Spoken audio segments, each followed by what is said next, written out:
have you gotten because of this series, and how would you describe your relationship with each other now? Photos? Ano photos? Wow. Wala naman. Wow. May photos din nakita. May nakita kayo? May nakita ko ng basketball. Ako din eh, nakita ko ng basketball eh. It's a video actually, not a photo. Updated. Screenshot.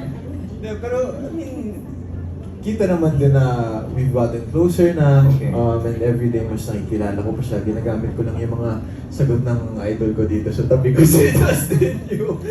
na everyday, ako enjoy ako.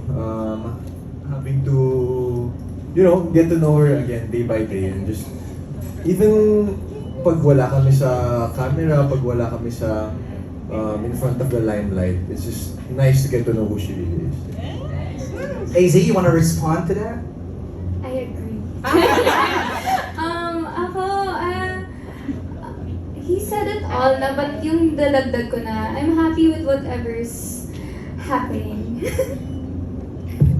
Wow. Yun na yung sagot doon. Thank you, AZ.